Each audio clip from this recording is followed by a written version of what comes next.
अमरीकी कांग्रेस ने भारत के खिलाफ 4 रोज़ा जंग में पाकिस्तान की फतह पर मोहर तस्दीक सुबुत कर दी।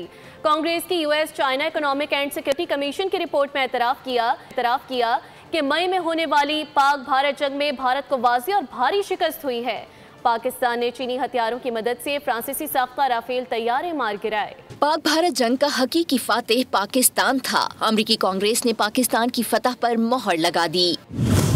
US China economic and security commission ने मई 2025 में पाक भारत जंग के हवाले से अपनी रिपोर्ट कांग्रेस में पेश कर दी, जिसके मुताबिक पाकिस्तान ने इस जंग में न सिर्फ बेहतरीन हिकमत अमली अपनाई बल्कि जदीद तरीन टेक्नोलॉजी का भी भरपूर फायदा उठाया। रिपोर्ट के मुताबिक भारतीय राफेल तैयारे पाकिस्तानी दिफा और चीनी टेक्नोलॉजी के सामने न टिक सके। भारत के दावों के बरखिलाफ पाकिस्तान ने जंग के इब्तदाई मरहले में ही राफेल समेत 6 तैयारे गिराकर आलमी सतह पर हलचल मचा दी। कमीशन के मुताबिक पाकिस्तान ने चीनी इंटेलिजेंस और जदीद हथियारों की मदद से भारत के 109 मिलिट्री अहदाफ को निशाना बनाया और भारतीय दिफाई लाइन में ऐसी दरारें डाली जिन्हें नई दिल्ली आज तक छुपाने की कोशिश कर रहा है। रिपोर्ट में बताया गया कि मई की झड़प ने चीनी हथियारों की कारकर्दगी को आलमी सतह पर साबित कर दिया। दिफाई तजियाकार मेजर रिटायर्ड मीसम रजा ने बोल से गुफ्तगू में कहा कि पाकिस्तान की फतह की दुनिया मौतरफ है। मोदी कसाब को मुँह छुपाने की जगह नहीं मिल रही।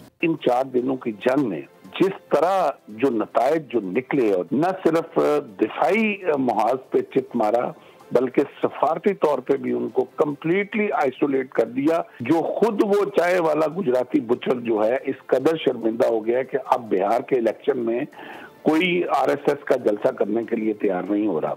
तो इसी चीज का इरादा इस रिपोर्ट में, कांग्रेस की रिपोर्ट में अमरीकी कमीशन के मुताबिक ये जंग भारत के लिए शदीद खिफत का बाइस बनी। अपनी नाकामियों पर पर्दा डालने के लिए नई दिल्ली ने चीन पर बराह रास्त पाकिस्तान की मदद का इल्जाम लगाया। रिपोर्ट के इजरा को पाकिस्तान की अस्करी और सिफारती कामयाबी का बाज़ाब्ता आलमी एतराफ करार दिया जा रहा है।